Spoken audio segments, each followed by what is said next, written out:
Welcome to 39-Minute Conversations. Please wait for your host to begin this meeting.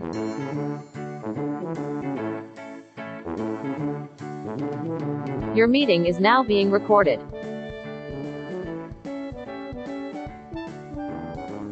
All right, are you there? Can you see me? Can you hear me? Here. There we go. Hello. Hello. Thank you for being here. No problem. Happy to be here. Before we get started, your Zoom cartoon, you're on your image screen, adorable. Haven't seen one of those before. Thank you very much. Yeah, did you draw Thank that, you. or did a friend draw that? No, that was actually made by a show I worked at had a cartoon team, Oh, and cool. I there was a chance that I was going to be playing myself in a cartoon, and even though that didn't happen, they sent me the cartoon so I could have it. It was very nice of them.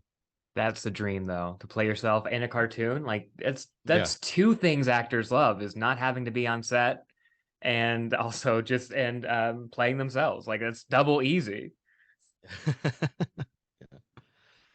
Well, thank you for being here. Before we get started, I have to get through a quick ad read. I hope that's okay. I apologize. No problem. No problem.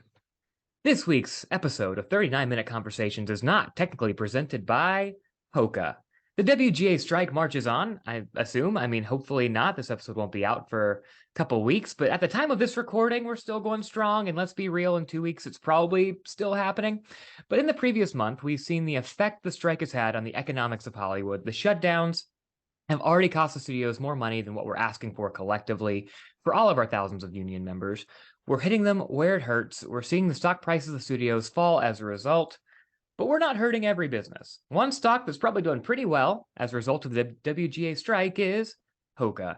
If you've been on the picket lines, you've probably seen as many pairs of Hoka sneakers as you've seen blue WGA shirts. Honestly, maybe more. And you know what? I get it. The first couple of weeks of the strike, I was suffering, and we're out there walking 5-10 miles a day. My feet are killing me. One of the toes was more blister than toe. You're welcome for that image. And that's when a friend on the picket line told me that Hokas aren't just trendy-ass rider shoes. They're the best shoes for being on your feet all day. So despite being on strike, trying to save my money because I'm probably the poorest I've ever been, I invested in a pair. And was it worth it? Yeah, kinda. I don't think any shoe is built for 10 miles a day, but Hoka is the closest I've found. So if you want your feet to feel slightly better and also fit in with all the other cool riders around you, get yourself a pair of Hokas. And hello, I am Brad T. Arnold, and this is 39-Minute Conversations, a podcast about reconnecting with old friends and making new ones. But I've only got 39 minutes to do it because I will not be paying for Zoom Pro. We're in the middle of a new series where I'm sitting down with people who are out there on the picket line, standing in solidarity with the WGA. If you're on the lines, you're interested in being a future guest, please email 39minuteconversations@gmail.com. My guest today is a two-time Emmy-winning writer who has written for The Late Show with Stephen Colbert, Last Week Tonight with John Oliver, and Game Theory with Bomani Jones. He's also a council member of the Writers Guild of America East, a member of the 2023 Negotiating Committee, and host of the WGA East podcast on writing. He also co-hosts Yub Nub, a Star Wars podcast for Star Wars fans who actually like Star Wars. Please welcome Greg Iwinski. Thank you so much. I'm now officially tired after hearing all the things I'm doing. I didn't realize I was doing all that stuff. Not to mention 2 kids. Like I could have gone on. I could make you sound like a damn hero, just like trudging through everything. Just a tired person who says yes to things when I get asked. That's all I am. Well, I appreciate that because that's my bread and butter on this podcast is people reluctantly saying yes. So thank you for doing so. Yeah, no problem. Happy to be here.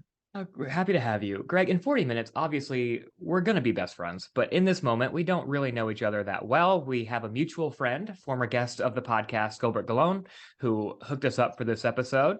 So I'm really excited to chat with you, get to know you. Thank you for taking the time, even though, like you said, you're incredibly busy.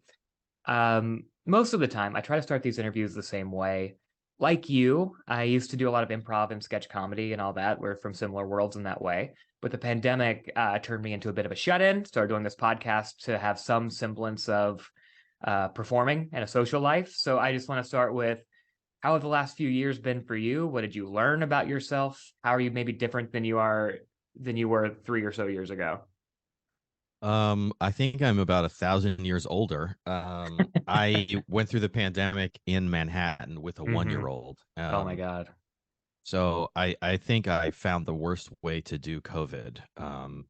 At least the worst way to do it that didn't involve anyone passing away in my Yeah. immediate family, which was great. But it was really bad, and it was weird. Writing late night from your house and not seeing anybody. It's been one of the interesting things about the strike in that it's also a huge area and time of uncertainty, but Mm-hmm. it's so much more social than the pandemic was. So we are going through it together, and we're able to see each other much more often. But yeah, I don't know. I feel like it was obviously a really um it was a weird time for me personally, professionally. I went from having the start of pandemic like a 1-year-old kid to then have at the end of the pandemic having 2 kids and having 2 Emmys and having worked at a couple other shows and Mm-hmm. just there was a lot of life in that life. Um, Do you and then plan on coming out of it having now. do you plan on having one kid per Emmy? Is that Well, likely to I would correspond? say I plan on having 1 Emmy per kid. So if I have another kid, I will then have to hustle extra hard to go get another Emmy. So I can just because when I die, I will just hand them to them and go. Well, I won't hand them, but the robot that contains my essence will hand them each an Emmy. I like that. It's a good strategy. Obviously, there's one big story that people are tuning in to hear about to get your perspective on. The only thing on a lot of people's minds right now, and I'm of course referring to the fantasy basketball league that we are both in. Yes. As a condition of setting up this interview, Gilbert, who runs that league, said that there is one question that I do have to ask you. Oh, great. Here we go. Yeah, Okay. during the season, you traded James Harden for Devin Booker. This trade, according to Gilbert, resulted in fellow Last Week Tonight writer Mark Kramer being #1 in the league for most of the season. Gilbert insists this was collusion between colleagues on the same show, trying to set up Kramer to win, perhaps split the prize money. What do you have to say in response to this allegation? I think Gilbert of all people should support my helping Mark Kramer because, as he and Mark both know, I have a deep love for Filipino people and Filipino culture. So Okay. I don't know why he's doing this Filipino on Filipino violence here. It's really everybody should be getting along. And also, I am from Phoenix. I am wearing a Suns shirt as we speak. Mm-hmm. I want Devin Booker and instead of James Harden, Mm-hmm. because Devin Booker's on my team, and that makes it easier to root for them. I'm happy that Mark was successful for much of the season. He and I are we text about basketball very often, Mm-hmm. and it's yeah, he's a Knicks fan. I'm a Suns fan. He lives in LA. I live in New York. It's a weird mix of worlds, but yeah, it's no. I there was no collusion. Okay. Okay. I forget what else Trump said when he wrote that down on his little notebook, but no collusion. Comey is wrong. Gilbert Perfect is phone call. wrong. Perfect trade. It was a perfectly legitimate trade. It was just Okay. me and Mark and Vladimir Putin just in a room. I I don't am think horrible at fantasy basketball. I said that up front when I was harangued into joining this league. I said, I want you guys to know that a third of the way through this, I will forget it exists and I will never check it again. And that is absolutely what happened. I didn't finish much better than you in the league, and I checked it every day. So I think I'm Nice, worse. nice. Yeah. If I was Um, not last, that's amazing because I forgot it happened in 2022. I don't think you were last. So congrats on that. How are you feeling about the playoffs this year? You're a Suns fan that, as a Clippers guy, I can't root for the Suns, but I also am not like praying for your downfall or anything. I think as Suns fans are we are people who we're from Phoenix. It's a very Hmm. hot city. It's a very unrelenting city. It's a city where the sun causes you pain. The wind is Hmm. hot. It causes you pain. Your pool is 90 degrees. We're used to embracing pain. Life is full of cactus and Gila monsters and, you know, things that want to hurt you. And that's what the team is that much like a cactus, you're drawn in by the beauty of the Suns. You try to get close to them and then they stab you and you just can't get the needles out. And so, Hmm. I think a lot of fans had kind of put the team away as a horrible team with a horrible owner, and that was fine. And then all of a sudden, we decided to get really good, and a lot of people had second thoughts about this decades of pain. Mm-hmm. And now I think we're back at the same place we were, where it's like, well, they're just going to hurt me. Yeah. I don't know what's Yeah. going to happen with this coach thing. I don't know what's going to happen. Yeah, that bummed me out. I like Monty Williams a lot. I was very surprised by that move. I think Monty Williams is going to be a great college coach. I think that, Mm. and I say that only in that I think even in his vocabulary and the way he talks about basketball, he is a coach who is there to raise good men, Mm-hmm. but that, which is very important. But when you are dealing with a job and not like a college situation, Mm-hmm. your job is to come up with adjustments and schemes and motivations that get your players there. You have to manage, and you also have to coach. And I think his man management ran thin because, one of the things that I always noticed is that Monty calls the Phoenix Suns a program. Didn't call Mm. it a team, didn't Interesting. call it an organization. It was called their program. And I think that is a revelation of a college paternal mindset. He's there to be parental to them. And that is not what this team, maybe it's what they needed to bring the floor up, but to move the ceiling higher, it's not what they need. You need someone who says, I don't care if you like me or if we all like each other or we all get along. I'm going to give you what it takes to win, and the winning will make the rest of it worth it. And I think it's time for them to find that kind of coach. I don't know if that's going to be Nick Nurse. I don't know if that's. It's definitely not going to be Coach Bud. But I don't, and I hope it's not Doc Rivers. So I don't know what's going to happen. But I think they're a group of guys. I think about it a lot because there's about as many NBA players as there are late night writers. Mm-hmm. I think there are some similarities in how you move teams and you work for different coaches and they have different offensive schemes and defensive schemes, and you have to adjust. And sometimes you think you should be the point guard and they have you standing in the corner to shoot threes. Like, there's a lot of similarities, but with the Suns, you see guys who are so talented and so set up for success, but they have been given permission to dismiss failure in a way that's really disturbing. Sure. I In that mean, that you should be, and this isn't about being performative to me, a fan. It's mm-hmm. not about you have to say the right things in the press. It's about, look, man, I can see your body language. I can see your effort. I can see when you talk to the media and you don't. Like what you post on social media, these things are out there. And we all want to go home and have our job just be a job. I understand that. But I don't think there's evidence that they hate losing. Mm-hmm. I don't think that them getting blown out this year or last year. I don't think that they hate it, because Mm-hmm. you hear from them and I don't know where it comes from. I don't know which player it is that has spread this philosophy, but you hear these, very much like, well, like there's ups and downs and you do your best, and at the end of the day, it's just a game, and you just got to get out there and get the next one. And I think it's an even more cynical version of, I think, Giannis's genuine "there's no failure in basketball." Right. Because although I don't totally agree with Giannis, what he said about, I was selling stuff on the streets of Greece, and now I am an MVP bazillionaire who got all my brothers into the league, and I didn't win the finals this one year, but might win it next year. That's not failure. I mean, I do think the season's a failure, but he is not. And I think that what he said was important. I think there's a I agree. cynical version of that. There's a cynical version of that where you're a failure and Mm-hmm. you failed, but you will use that same kind of language to excuse yourself. Mm-hmm. And that is what troubles me the most about the Suns, and I think has to change either through roster movement or through new coaching and a new GM. Yeah, that language of, I'm not a failure, life is not a failure. It does sound very familiar when I call home to my parents, especially at this time.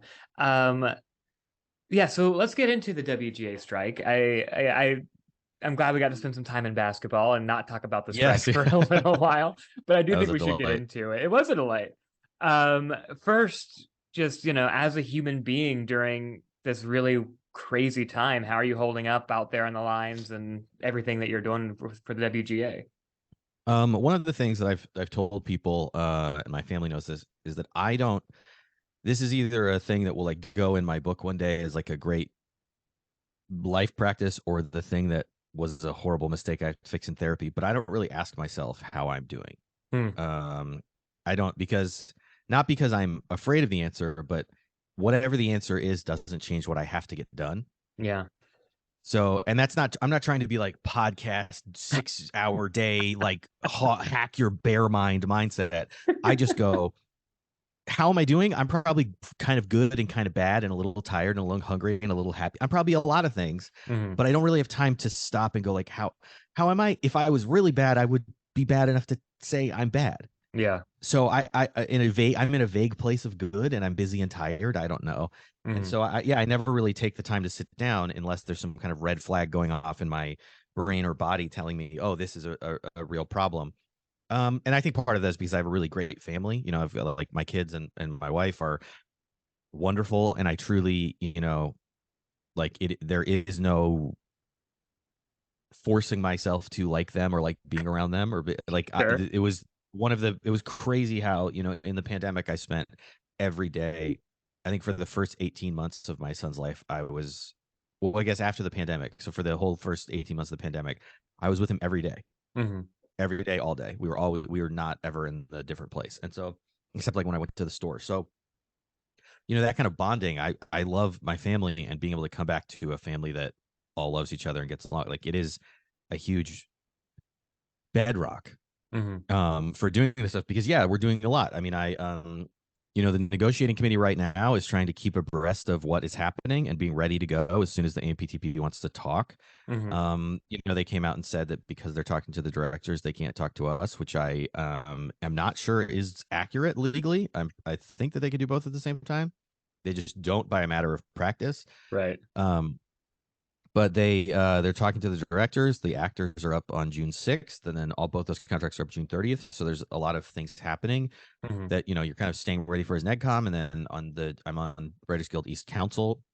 So we have a bunch of stuff going on there, obviously, not just with the strike, but also that, like, we just got MSNBC organized in our online media sector, or I mean, in our news sector. So there's all that going, and we've got a new episode of the late night thing that we've decided to make, Contract TK, that's coming up tonight, cutting that. So there's a zillion things happening. I've never been on my phone more. That's what I would say. Even though I'm also outside walking more, my screen time is just, and it's like I'm on more phone calls than I've ever been on before, like actual talking on the phone I've calls. heard of that. Yeah. Yeah, it's wild. And now I'm just using my phone all the time, just a zillion phone calls. But no, I mean, I think in terms of the strike and stuff, I mean, we're in week 4 now. I'm not sure what week we'll be in when you're hearing this, but 6, I think. Hopefully, I mean, probably, if we're still going, which I'm sure we probably will be. which it likely will, unless it'd be great. Yeah, let's make a deal.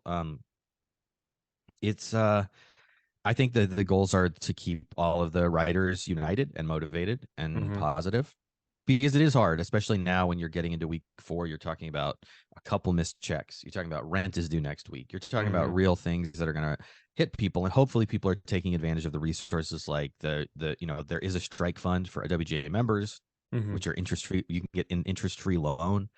And the Entertainment Community Fund is doing grants, and there are people setting up free grocery programs and all sorts of things that can help people. And I know the laws in New York and LA or California are a little different, but losing work due to a strike action, you can get some unemployment benefits in some states that way. New York, you can. I think LA, I don't think you can in California. Yeah, I think it's a New York only thing. Which I am not sure if that's based on where your show is or where you live. I wish I had better answers for that. But just to say that there are a lot of resources I hope people are taking advantage of, because it is hard. It's hard, and it's real, and it's not just a couple fun days of walking. So it's but I think that people are really motivated. I think that it is what's most shocking is how the studios are. They just continue to step on rakes in ways that motivate labor to realize that they truly do not respect us at all. Yeah. No, it's honestly been kind of mind-blowing. Obviously, we're writers and we're good at controlling narratives and getting messaging out there, but just how bad they've been at it and on the AMPTP side has kind of blown my mind a little bit. Like, they are in such a bubble, and or don't, like, it just seems like they're at least they're not presenting a good argument. I don't want to say that their position is necessarily indefensible, even though to me it is, but they're not doing a good job of defending it in the press at all. It's been wild. Yeah, I mean, I don't think you see a lot of response. And I think there's it's a very interesting thing because look, we're in the Writers Guild and we're negotiating with these companies. So it is a two-party negotiation. And what the thoughts outside of those two parties are important for public opinion and other stuff, but they don't ultimately change that we have to sit down and make a business deal Right. with each other. So I don't put a ton of stock into, YouTube commenters and random blue check people on Twitter who are like, Sure. oh, you should do this, or this is how the industry is going to work. It's like, well, you're both wrong because you're not in it, and also you're wrong because you have no impact here. Right. This is not, it's not the business that you're in. But the idea too that the studios wanted the strike so they could force majeure everybody. I think everybody likes talking about that just because it's a fun phrase. Force majeure. To me, it sounds like a very tasty sandwich, but yeah, force majeure. To me, that sounds good. It could be like Thor's other weapon. Like, there's a lot of things. It's French. It's French Thor's weapon. He swings in. It's like a baguette with a big ham on the end. No offense to the French people, of course not. But I think but the interesting thing too is like, oh, they want to wipe out all these expensive overall deals with everyone, and that's why they're doing the strike. And then as soon as they wipe those out, they'll come back.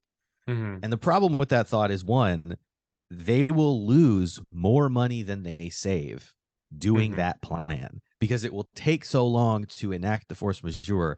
They will have lost more money than they would have gotten back if they had just made then making the deal. So I don't think that financially that's this master plan of like, let's make them all mad and make everybody go on strike so we can force majeure. Because the other thing is, all of those people, the people who have very expensive overall deals, are very talented and in demand.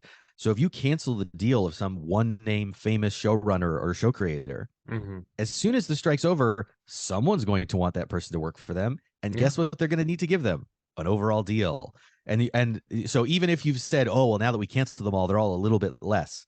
You're talking about, you're building that on a framework of a much better contract. Yeah. So it is the idea that there's a master strategy to just rely totally on force majeure. Maybe there's some people who think that, but you are cutting off your leg, for this victory of freeing yourself for some deals, which I don't think that's what's happening. I just think there really is a moment where large venture capitalist owned, stock price driven tech valley labor people thought that they could do to artists what they have done, unfortunately, to so many other work sectors. And they did not realize that, one, that would absolutely break the model that made everyone financially successful, and two, they would frustrate and insult an industry so thoroughly that the withholding of labor was able to completely cease the only product you make in the industry.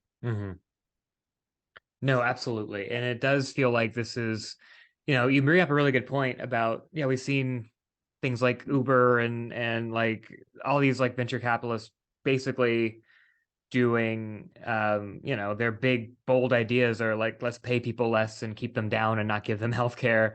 And they, try to bring that into an industry that, the chants are right. LA is a union town. Everything in New York as well. Like everything that this industry is built on is union labor. So it feels like this is one of the only sectors, unfortunately, that's like prepared to at least be able to fight back to this kind of degree. And I think we should take advantage of the fact that, yes, there are people in this industry. I think people think TV writers are rich.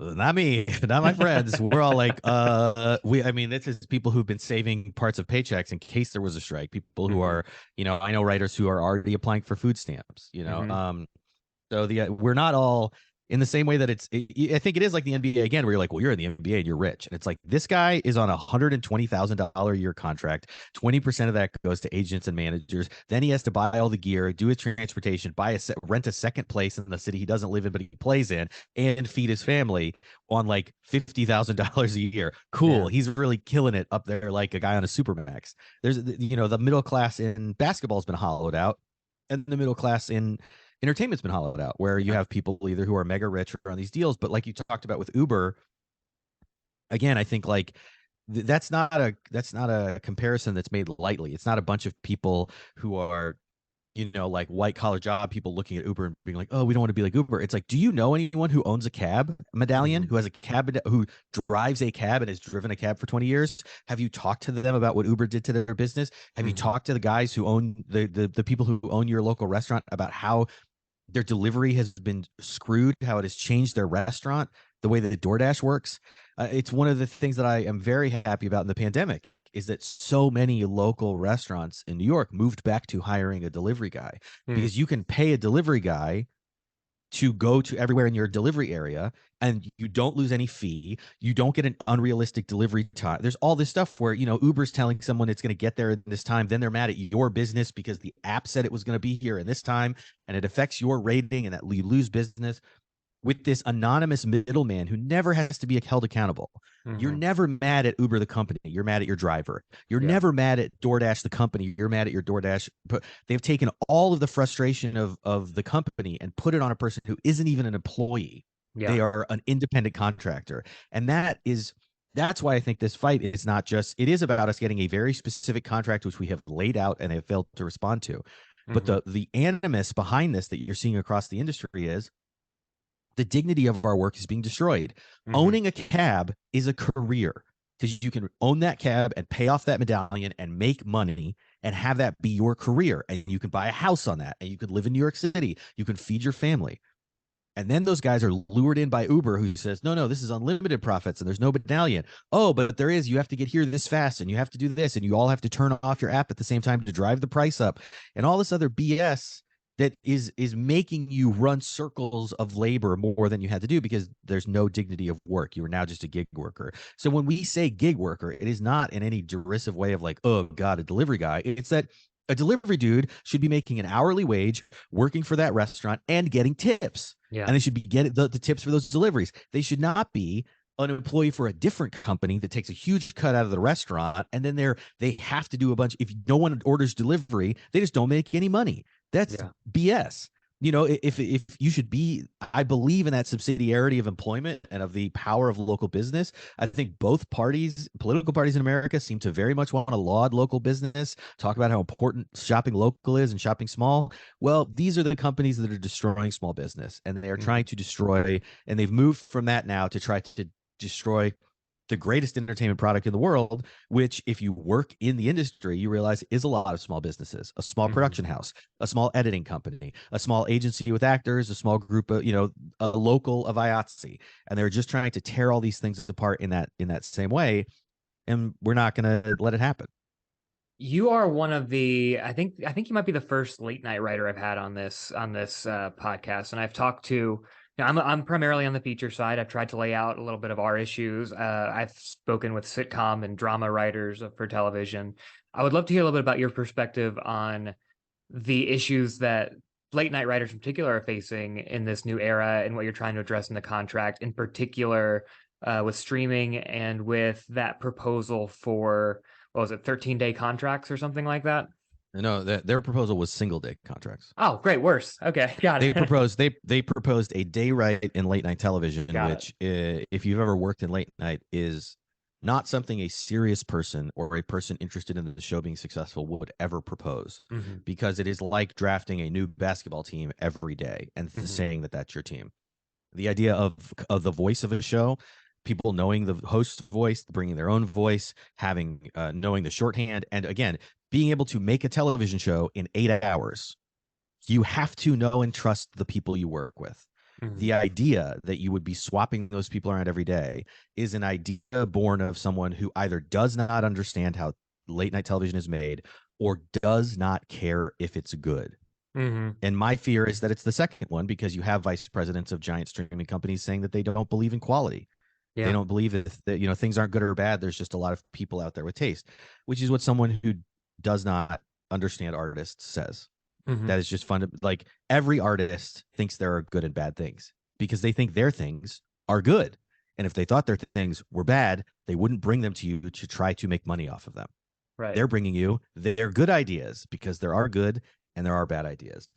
But beyond the day rate, that's the problem, is we're not in an issue where it's like you take the day rate off and everything makes sense. It's that late night writers are not even asking for massive increases in what we're paid. We are asking that what we're paid in streaming is the same as what we're paid in television because the shows are the same.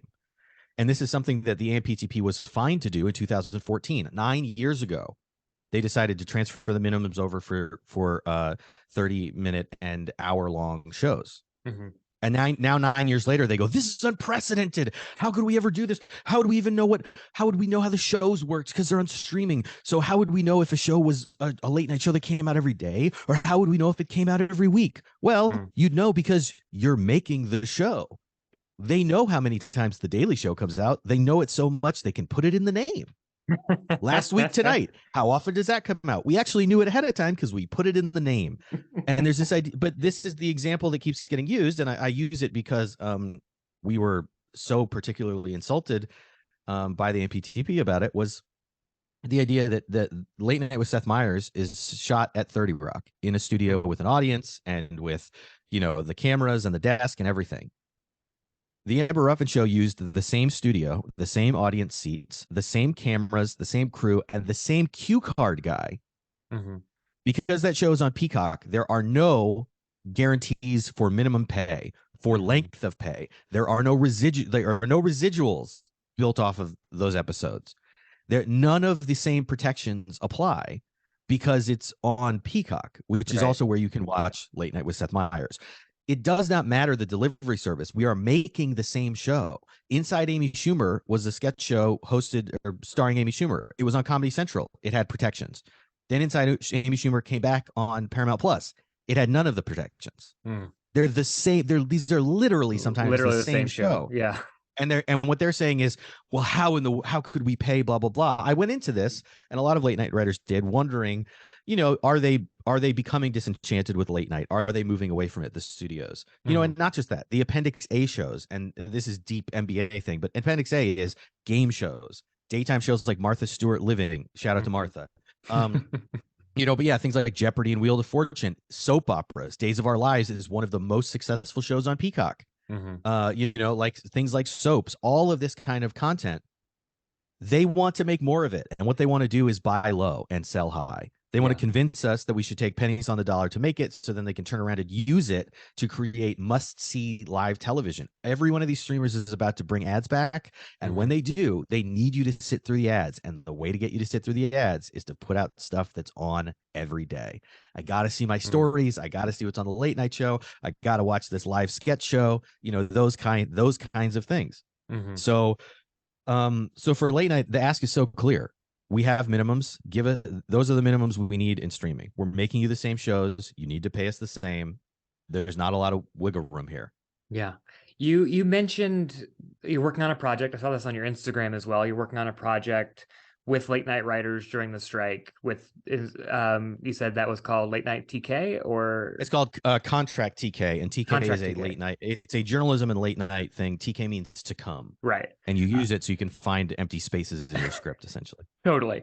Tell me a little bit about that. How can people watch it? Is it a WGA thing, or is it something you're putting together? No, this is a very unofficial, not official, not WGA. It's just I love late night. I love it in a way that might be fanatical. Not everyone, even who writes late night, is like, all I want to ever do is late night. And I'd like to do other things, but I love late night television. I believe in it as an art form and the people who do it. And I wanted to provide a way to, one, respond to the studio's PR, because eventually they will hire a PR firm and they're going to try to pull some stuff. And there need to be late night writers who are very good at pointing that out. I want to keep morale up among people while we're out on the picket lines and try to give them something funny. And also, late night writers just have to make jokes. Otherwise, we rant to our spouses and they ask us to leave. So we have to do stuff. So we've created this show. It comes out once a week. It's going to come out on Thursdays. And it is essentially, there's writers from at least 6 shows, and there's crew from several other late night shows who volunteered their services. We've got editors volunteering and directors and sound people and graphics people from all these different shows. It's the community coming together, volunteer, unpaid, not looking for money, just trying to make something for the late night community and for the larger guild community. That's amazing. That's really cool. And that starts by the time this episode's aired, it's already starting. So where can people watch it? So you can go to YouTube's Contract TK on YouTube. You can search for it, and by the time you've heard this, we should hopefully have an Instagram and TikTok and Twitter, have our social media accounts up and be good to go. That I'm not great at social media, so I'm getting some help on that. But I couldn't but tell yeah, so I couldn't tell that you're not good at it just because your Instagram and Twitter names are a name that isn't you. yes, I'm that bad where I wanted those names a long time ago because that was my fake name, and I've kept it ever since. So I'm Gary Jackson on social media. But no, yeah, we've got a lot of it's very fun to get to let it rip and do the thing that we love to do, and hopefully it's just kind of helping the guild and helping other people understand what we're doing. Who was your late night guy growing up? Who got you into late night comedy? I was I mean, SNL was huge. I will give you a quick version because we're almost out of time, but the traditional ones, obviously Conan and Letterman, huge for me growing up. Also, I grew up in Arizona, so everything was on an hour earlier. So Conan was on at 11:30. A lot easier to watch that as a kid. So so that shout out to Arizona and the time zones. But the other thing is I watched a lot of weird, like the Red Green Show was a weird late night kind of show in this conceit of a cabin. It's a Canadian show that was really big. I mean, I think you think about Beekman's World, which was a children's like science show, but that was also all these shows that were framed as a show inside of a show. I watched so much of that idea itself, like you're watching a show that knows it's a show.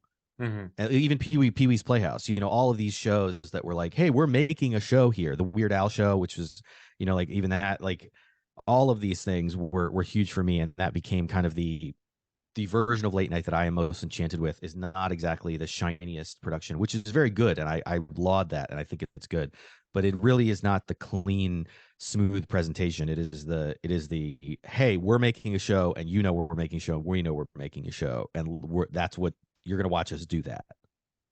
In addition to everything else you're doing, you also host a WGA's podcast on writing. You've interviewed people like Tony Kushner, like Ryan Johnson, like Seth Meyers, like Ryan Coogler.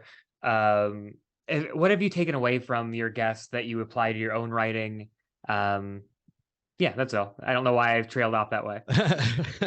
To clear, it was Tony Gilroy, not Tony Kushner, only because God, I wasn't looking at my notes. I was thinking Tony Gilroy. I said Tony Kushner.